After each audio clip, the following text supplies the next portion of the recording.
पश्चिम Asia में जंग अब सिर्फ दो देशों की नहीं रही। ईरान और इजराइल के बीच शुरू हुई लड़ाई में अब पाकिस्तान ने भी अपने परमाणु धमक के साथ एंट्री ले ली है। ईरानी राज्य टेलीविजन पर वरिष्ठ IRGC जनरल मोहसिन रजाई ने साफ साफ कहा, अगर इजराइल ने ईरान पर न्यूक्लियर हमला किया तो पाकिस्तान इजराइल को एटम बम से उड़ा देगा। ये बयान दुनिया के लिए सीधा अलार्म है, तीसरा विश्व युद्ध कहीं दूर नहीं।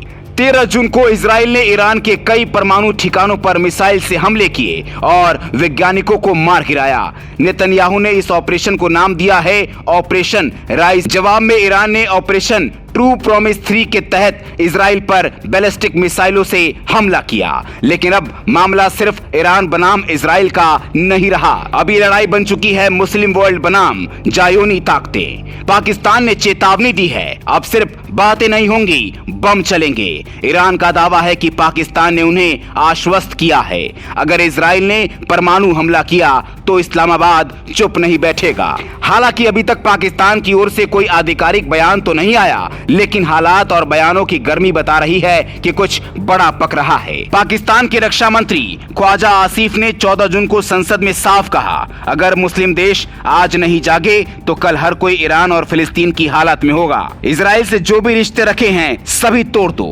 इस्लामिक सहयोग संगठन को तत्काल संयुक्त रणनीति बनानी होगी। इजराइल की सनक और इस्लामी प्रतिरोध का आगाज। इजराइल ने जिस तरह से ईरान, यमन और गाजा में कहर बढ़पाया, ये सिर्फ युद्ध नहीं, ये इस्लामी अस्मिता पर हमला है। नेतन्याहू खुद ये स्वीकार कर चुके हैं कि उनका निशाना सिर्फ ईरान नहीं बल्कि पूरा इस्लामी आतंक ढांचा है।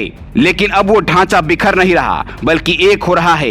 ईरान, पाकिस्तान, तुर्की, मलेशिया और कई मुस्लिम देश साफ कर चुके हैं और कह रहे हैं कि ये समय जवाब देने का है।